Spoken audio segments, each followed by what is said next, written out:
नमस्कार, मैं हूं आपके साथ मयंक। देखिए, ईरान से आखिरकार वो खबर आ ही गई जिसको लेकर पहले तमाम तरह के कयास लगाए जा रहे थे और फिर अब ये खबर सामने आ गई है और अब इसमें किसी बात का कोई शक नहीं रहा।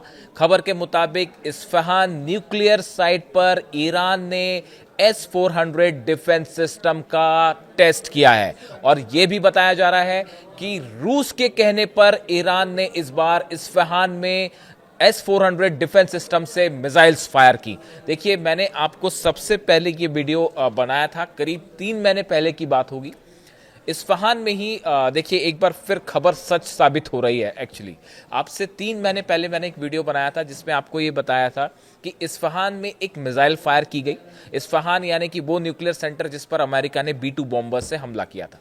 यहां से जो मिसाइल फायर की गई, उस मिसाइल्स को लेकर जो मिसाइल एक्सपर्ट्स हैं, डिफेंस एनालिसिस जो करते हैं ऑर्गेनाइजेशंस, उनके कान खड़े हो गए थे क्योंकि ये बताया गया था कि ईरान ने इस्फहान से जो मिसाइल टेस्ट किया है वो S-400 डिफेंस सिस्टम में यूज होने वाली मिसाइल है।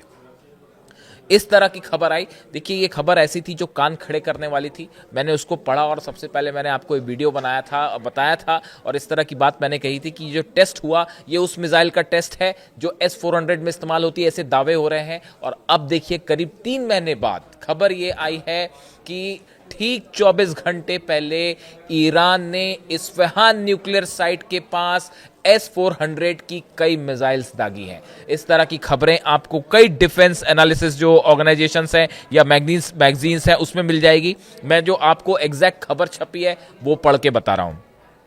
Iran has reportedly conducted its first operational field test of Russian-made S-400 air defense system near Isfahan, a location housing key nuclear infrastructure.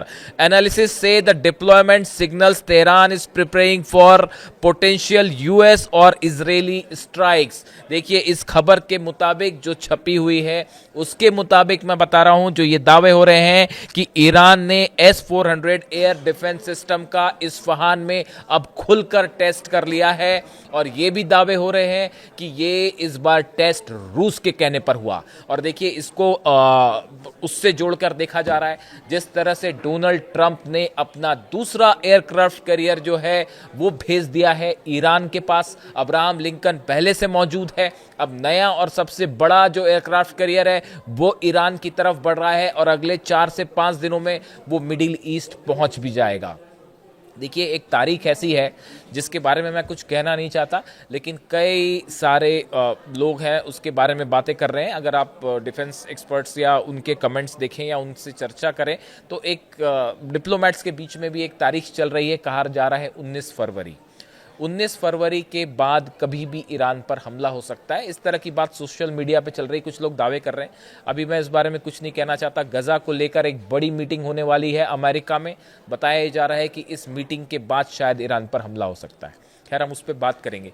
लेकिन डोनाल्ड ट्रंप की तरफ से 2 बयान, एक फैसला और एक बयान। देखिए, डोनाल्ड ट्रंप ने यह बात साफ कह दी है कि ईरान के साथ किसी भी तरह समझौते का जो सबसे अच्छा तरीका हो सकता है वो हो सकता है ईरान में रिजीम चेंज हो जाए, अली खामेनी साहब की सत्ता बदल जाए। ये सबसे अच्छा हो सकता है, ऐसा डोनाल्ड ट्रंप का कहना है।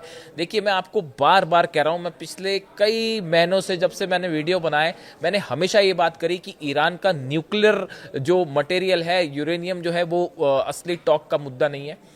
मिसाइल्स जो है वो असली टॉक का मुद्दा नहीं है। असली मुद्दा है कि कैसे अली खामेनी साहब को सत्ता से हटाया जाए और इसीलिए 12 दिन की जंग हुई थी, इसीलिए इस बार फिर हमला होगा, इसीलिए ईरान में जो है वो आतंक फैलाने की कोशिश की गई और वहां पर हिंसा फैलाई गई। लेकिन हर बार अली खामेनी साहब भारी पड़े और सत्ता परिवर्तन के ख्वाब जो थे खा भी रह गए हो। अब इन हालात में अब फिर से बातचीत हो रही है। ये सब जानते हैं कि न्यूक्लियर डील को लेकर किसी एक लिमिटेड ही बात हो सकती है, झुकेगा नहीं ईरान। और मिसाइल प्रोग्राम पे तो कोई बात ही नहीं होगी। तो मिसाइल प्रोग्राम पे बात फेल हो गई यानी नेतन्याहू का मकसद फेल। नेतन्याहू को अलग डर सताता है कि भाई हमारे यहाँ खुर्रमशहर 4 और फतेह और सेजिल गिरने लगेगी तो क्या होगा। तो नेतन्याहू वाला एंगल फंसा हुआ है।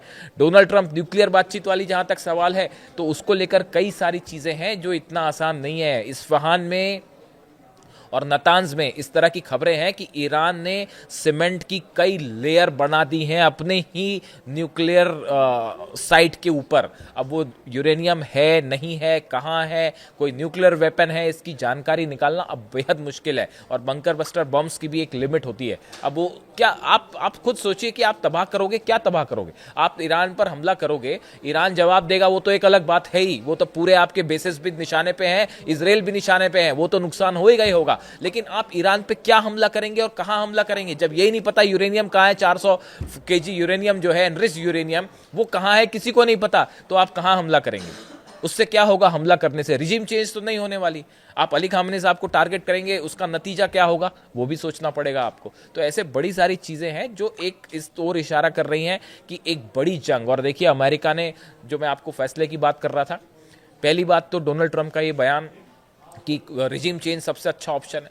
दूसरी बात, वो अपना सबसे बड़ा एयरक्राफ्ट कैरियर भेज रहे हैं। और तीसरी बात कि अब ये साफ हो चुका है कि अमेरिका मिडिल ईस्ट में एक ऐसी जंग की तैयारी कर रहा है जो कई महीने चल सकती है, कई महीनों तक चलने वाली जंग की तैयारी। और वो इसलिए क्योंकि इस बार वो छोटा वाली जंग पॉसिबल नहीं है। ईरान ने साफ कह दिया, एक हमला करोगे तो नतीजा बड़ा होगा, और इस बार हम सीज फायर नहीं करेंगे, जंग नहीं रोकेंगे। पिछली बार तो मजबूरी थी जंग रोकना, वरना इजराइल नहीं बचता। वो डिफेंस मिसाइल्स खत्म हो गई थी जब फतेह 2 गिरना शुरू हुई, सेजिल गिरना शुरू हुई और खुर्रम शहर गिर रही थी मिसाइल्स, तो डिफेंस सिस्टम्स मिसाइल्स खत्म हो गई थी। तो अमेरिका ने यूनिलैटरल एक तरफा सीज फायर का ऐलान कर दिया, ईरान ने कहा चलो ठीक है खत्म करो। लेकिन अब की बार ईरान ने साफ कर दिया कि अब अगर आपने जंग शुरू की, खत्म हम करेंगे, हम रोकेंगे नहीं उसको। फिर अब उसके बाद फिर जो हो जाए। तो ईरान तैयार है। अब ऐसे में खबरें ये हैं, ये जो दूसरा एयरक्राफ्ट कैरियर आ रहा है और इसके साथ जो है 12 डिस्ट्रॉयर्स चल रहे हैं, सबमरीन्स चल रही हैं, और F-35 जेट्स और F-16 जेट्स इसमें हैं। अब ऐसे हालात में ये जो स्थिति बन रही है, उसमें उसकी देखिए एक और बड़ी वजह है कि उसकी एक बड़ी वजह जो है, ये जो इस्फहान में जो S-400 के टेस्ट वाली खबर आ रही है, वो इसलिए है, और ये भी बताया जाता है कि रूस के कहने पर ये टेस्ट किया गया। कब किया गया? जैसे ही ये खबर आई कि सेकंड एयरक्राफ्ट कैरियर रवाना हो चुका है अमेरिका से, उसके तुरंत बाद टेस्ट किया गया। डोनाल्ड ट्रंप का बयान आया रिजीम चेंज को लेकर, उसके बाद ये टेस्ट किया गया। बड़े जंग की तैयारी है, ये जैसी मैसेज आया पेंटागन से, उसके बाद ये टेस्ट किया गया और रूस के कहने पर किया गया। देखिए बताया जा रहा है कि किसी भी तरह का ईरान पर हमला पूरे मिडिल ईस्ट में एक ऐसी जंग छेड़ेगा जिसमें रूस भी शामिल हो सकता है और चीन भी शामिल हो सकता है। खास तौर पर चाइना के शामिल होने की बात है, और रूस के तो सपोर्ट की साफ बात है। ऐसे हालात में जो बड़ा जंगी बेड़ा जमा कर रहा है अमेरिका, वो इसलिए कर रहा है कि कहीं ऐसा ना हो कि हमने ईरान पर हमला किया और बैक कर दिया रशिया ने और चीन ने। देखिए वेनेजुएला एक अलग चीज थी। वेनेजुएला लैटिन अमेरिका में अमेरिका से जुड़ा हुआ देश है, वहां पे मामला अलग था, रूस भी दूर था, चीन भी दूर था, वो एक अलग ऑपरेशन था। अफगानिस्तान में जब जंग हुई, हमले हुए थे अमेरिका पे, अफगानिस्तान वाला जंग था ये, तो उसमें कोई काउंटर वाली सिचुएशन ही नहीं थी और उन्होंने अलकायदा को निशाना बनाया, तो अफगानिस्तान एक अलग ऑपरेशन था। इराक में भी इस तरह का जो ऑपरेशन हुआ उसमें कोई काउंटर नहीं था। लेकिन ईरान ना अफगानिस्तान है, ना इराक है और ना वेनेजुएला है। यहां पर हमला करने का मतलब होता है रूस भी बैक करेगा और चाइना भी बैक करेगा। ऐसे हालात में कहीं ये ना हो कि आप हमला करें और वो लेने के देने पड़ जाएं, और उसके बाद रूस भी काउंटर करे, चाइना भी काउंटर करे, और पता चला जो है वो मिडिल ईस्ट में जो है वो अमेरिका को बड़ा सेटबैक हो जाए। यही डर सता रहा है, जिसकी वजह से इतना बड़ा मिलिट्री जो फौज जमा हो रही है और एयरक्राफ्ट कैरियर्स आ रहे हैं नए नए। इसकी वजह यही है, अभी तक हमला क्यों नहीं हुआ। पिछली बार 12 दिन की जंग थी, एक हमला किया अमेरिका ने, उसके बाद कह दिया अब हम हमला नहीं करेंगे, इसलिए बात रुक गई। लेकिन इस बार ईरान ने कह रखा है कि अगर आप हफ्ते हमला किया तो लंबी जंग होगी और आर पार की जंग होगी। इसीलिए अब तक अमेरिका हमला नहीं कर पा रहा। और इस बीच S-400 का टेस्ट करना, जिसको लेकर कई बार कहा गया कि अमेरिका के जेट्स जो हैं वो ये पता करने में लगे हैं कि क्या ईरान के पास S-400 है या नहीं है, तो अब ये डिफेंस एक्सपर्ट्स बता रहे हैं कि ईरान ने डंके की चोट पर बता दिया है कि हाँ S-400 है और हमने मिसाइल भी टेस्ट कर दी।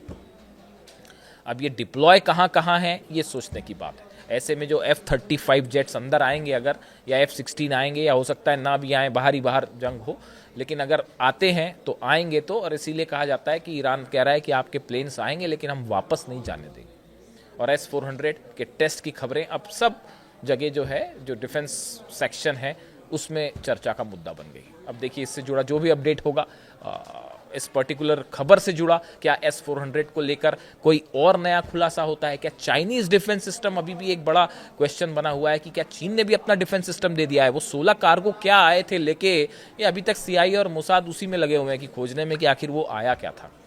इससे जुड़ा जो भी अपडेट होगा आप तक पहुंचाऊंगा। Thank you so much.